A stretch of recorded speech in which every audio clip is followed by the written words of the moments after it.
Good morning दोस्तों। मैं आपका दोस्त लकी आपके साथ एक बार फिर, और स्वागत है आपका मेरे चैनल लकी कार एक्सपर्ट में। लाइक सब्सक्राइब ज़रूर करें। आज की वीडियो होने वाली है इस चीज़ के ऊपर, जो एक बोतल में से जिन जो बाहर आया हुआ है इस टाइम, जीएसटी का। असमंजस की स्थिति है, लोग अपनी अपनी दुकानें बंद करके अपने घरों पे हैं, कस्टमर परेशान है, भाई कैसे काम कराएं। स्थिति क्लियर होनी चाहिए। किस तरीके से कि अब मान लो मैं मैकेनिक हूँ, ठीक है, तो हमारे मैकेनिकल लेबर पे कितना जीएसटी होना चाहिए।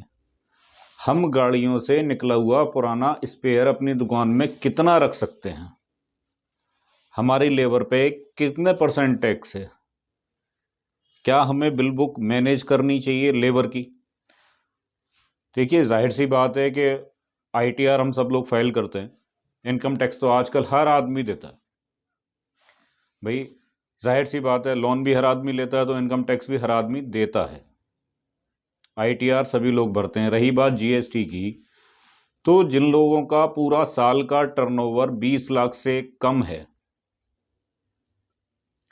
अब टर्नओवर दिखाने के लिए हो क्या रहा है, असमंजस की स्थिति ऐसी है कि किसी एसी वाले के पास पहुंच गए, कार एसी वाले पे, जो अपनी छोटी सी पेटी रख के कहीं बैठा हुआ है।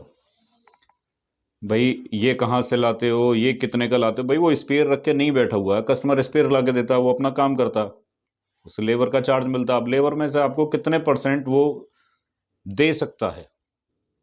कंपटीशन का दौर है, तो ऐसा तो है नहीं किसी काम के कोई अगर 500 ले रहा है तो किसी को 1000 मिल रहे हैं या 1500 मिल रहे हैं। भाई ऐसा होता है, कहीं कोई काम 500 रुपये में हो रहा है तो कहीं 400 रुपये में हो रहा है, कहीं 600 रुपये में हो रहा है, 50 रुपये ऊपर नीचे होते हैं। उस कंडीशन में हम किस तरीके से अपनी बिल बुक मैनेज करें, ये स्थिति स्पष्ट होनी चाहिए। सरकार को गाइडलाइन जारी करनी चाहिए कि भाई इस तबके के लोगों पे इतना टैक्स होगा, लेबर पे इतना टैक्स होगा। भाई बड़े वर्कशॉपों में तो आपने दिखा दिया 8% टैक्स जी लेबर पे, लेबर के अलावा उन्हें टैक्स मिल रहा है। हम लोग जो बाहर काम करते हैं, हमें क्या मिलता है? भाई हम, जाहिर सी बात है, कस्टमर हमसे बिल मांगता भी नहीं, हम लोग देते भी नहीं। लेकिन पिछले 10-12 दिन से जो सारी मार्केटें, यूपी के ज़्यादातर बाजार बंद पड़े हुए हैं। किसी को ये पता नहीं है कि भाई किसी की दुकान पे आ गए, वो 4 घंटे उनसे मीटिंग चली, उनका क्या सेटलमेंट हुआ या क्या जुर्माना उन पे लगा, वो अलग बात है। लेकिन जो छोटे वर्ग के लोग हैं, वो असमंजस में अपनी दुकान बंद कर करके भाग रहे हैं। तो सरकार को उस पर एक रुख तय करना चाहिए कि भाई इतने इतनी चीज पे टैक्स है, इतना आप स्पेयर रख सकते हो, आपका इतना टैक्स जाएगा। ये चीजें क्लियर होनी चाहिए। जो लोगों में डर है, कम से कम वो तो निकले।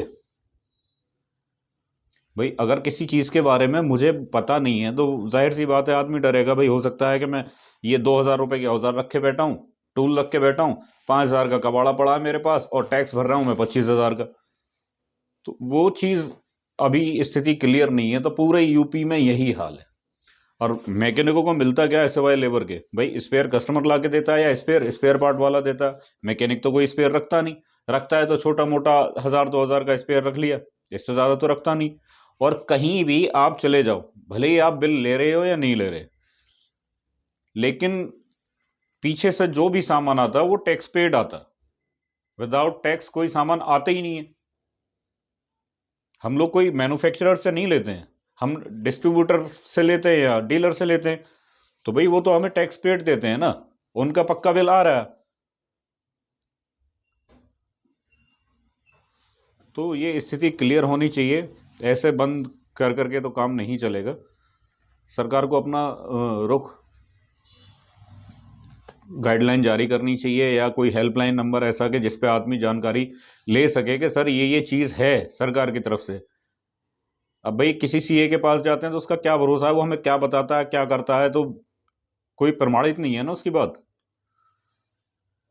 तो होना चाहिए, ये मैकेनिक लोग किस वर्ग में आते हैं, कितना टैक्स लगेगा, सर्विस टैक्स कितना होता है इन पे, ये सब चीज़ें क्लियर होनी चाहिए। अगर आप लोग मेरा वीडियो देख रहे हैं तो इसके लिए थोड़ी सी आवाज़ उठाएं सभी लोग, तो शायद कुछ हो सकता है। बने रहिए मेरे साथ, आपका दोस्त लकी।